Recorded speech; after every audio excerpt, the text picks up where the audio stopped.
Hi പുതിയൊരു വീഡിയോയിലേക്ക് സ്വാഗതം. ശരിക്കും പറഞ്ഞു കഴിഞ്ഞാലേ നമ്മളിത് അവസാനിപ്പിക്കാം എന്ന് വിചാരിച്ചു കഴിഞ്ഞാലും അവസാനിക്കില്ല. നിങ്ങൾ പറയും നമ്മളെ പാനിക്കാക്കല്ല, നിങ്ങളൊന്ന് അവസാനിപ്പിക്കുക, കോടതി വിധി വരട്ടെ എന്നൊക്കെ പറഞ്ഞു കഴിഞ്ഞാൽ നമ്മൾ വിചാരിക്കുന്നത് നമ്മൾ പോട്ടെ, നമ്മൾ കുറേ കാലമായില്ലേ പറയുന്നു.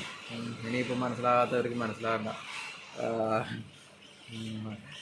പറഞ്ഞിട്ട് മനസ്സിലാകാത്തവർക്ക് അനുഭവം കൊണ്ട് പഠിക്കട്ടെ എന്ന രീതിയിൽ നമ്മളങ്ങ് വിചാരിക്കും.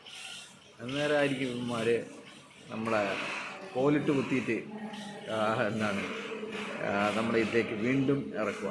അപ്പോൾ അതുപോലെയുള്ള സംഭവങ്ങളാണ് കഴിഞ്ഞ 2 ദിവസമായിട്ട് നടന്നുകൊണ്ടിരിക്കുന്നത്. അപ്പോൾ അതുകൊണ്ട് തന്നെ നമുക്ക് വേണമെങ്കിൽ കുറച്ച് പറയാം. അപ്പോൾ വളരെ പ്രധാനപ്പെട്ട ഒരു കാര്യം പറയാനുള്ളതെന്ന് വെച്ച് കഴിഞ്ഞാൽ നാളെയും മറ്റന്നാളും വളരെ അതിനിർണായകമായ കാര്യങ്ങളാണ് ലീഡർമാരുടെ ഇടയിലും അല്ലെങ്കിൽ ശ്രീനെയും എടുക്കാൻ പോകുന്നത് എന്നുള്ള കാര്യമാണ്. എന്താണെന്ന് ചോദിച്ചു കഴിഞ്ഞാൽ അവർക്കറിയാം ഇവരുടെ സ്റ്റേറ്റ്മെൻ്റ് എടുക്കലും എല്ലാ കാര്യങ്ങളും കഴിഞ്ഞ് EDയുടെ പക്കൽ കഴിഞ്ഞ്. ഇപ്പോൾ അവർക്കറിയാം ഏത് രീതിയിലാണ് ഈ കേസിൻ്റെ പോക്ക് എന്ന് ഇവർക്ക് മനസ്സിലായിട്ടുണ്ട്.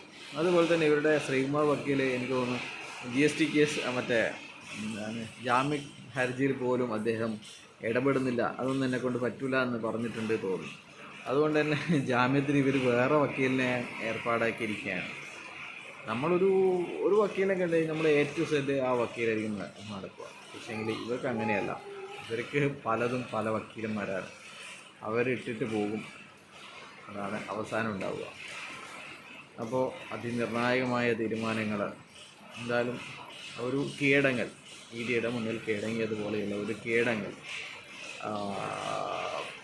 ഉണ്ടാവുമെന്ന് തന്നെയാണ് 2 ദിവസങ്ങളിൽ. എന്ന് വെച്ച് കഴിഞ്ഞാൽ ഇതിനെ മുന്നിലേക്ക് നയിക്കണമെങ്കിൽ പുലൂസില്ല എന്നുള്ളതാണ് കാര്യം. മാഫി പുലൂസ് തീർന്നു. അതുകൊണ്ട് തന്നെ ഇനി മുന്നോട്ട് പോകാൻ വേണ്ടിയിട്ട് പുലൂസില്ല. അപ്പോൾ കഥം. ഇനി വേറൊരു കാര്യം പറയാനുണ്ട്, നമ്മുടെ ഈ ശാപത്തിനെ കുറിച്ചൊരു പറയാൻ നമുക്ക് അടുത്ത വീഡിയോയിലാണ് പറയാം.